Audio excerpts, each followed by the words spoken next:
Breton. La France, grande bénéficiaire de la baisse de l'euro. Axel de Tarlé, une étude montre que notre pays est même le principal bénéficiaire de la chute de l'euro qui a perdu un quart de sa valeur face au dollar en un an. Exactement. Alors la conséquence immédiate, c'est qu'on exporte plus. On comprend bien que si l'euro baisse de 25%, ça veut dire que nos produits exprimés en dollars sont 25% moins cher. Et donc, voilà, ils se vendent mieux. Donc, l'assureur Euler Hermès a chiffré ce phénomène.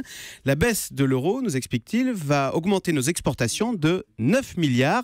Et effectivement, c'est la France qui est le principal bénéficiaire en Europe. Par exemple, pour les Italiens, la baisse de l'euro, ça ne va leur rapporter que 6 milliards en plus. Pour les Allemands, c'est 5 milliards en plus. Alors, pourquoi nous, Français, en bénéficions plus que les autres ?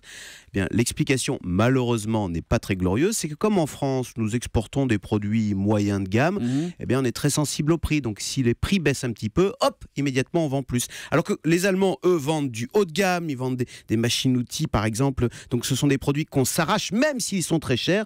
Et donc, logiquement, ces produits sont moins sensibles au prix. On va pas faire la fine bouche, plus 9 milliards, c'est quand même bon à prendre. Exactement. Donc, ça veut dire quoi ? Qu'on devrait dépasser la barre des 1% de croissance cette année ou pas ? Voilà, exactement. Donc, l'OCDE, même hier, a dit la France fera 1,1 cette année, et même plus 1,7 l'année prochaine. Donc, au-delà des espoirs du gouvernement, parce que, parallèlement, il y a un autre phénomène, alors connu, c'est la baisse du pétrole, mais là aussi on vient de chiffrer les conséquences. Donc on estime que c'est un cadeau tombé du ciel de 20 milliards d'euros qui est réparti d'ailleurs de façon égale entre les ménages et les entreprises. Donc vous voyez, d'un côté on vend plus grâce à la baisse de l'euro, donc ça fait plus de recettes. De l'autre, on dépense moins grâce à la baisse du pétrole. Alors ça veut dire plus de pouvoir d'achat pour les ménages, plus de bénéfices pour les entreprises et donc plus de rentrées fiscales pour les caisses de l'État. Donc vous voyez, c'est la fameuse quadrature du cercle pour la fin du quinquennat de François Hollande. C'est plein de bonnes nouvelles ce matin avec Axel de Tarlé. On se réjouit avec vous. Merci Axel. Le Zoom Éco tous les matins à 7h10 sur Europe 1.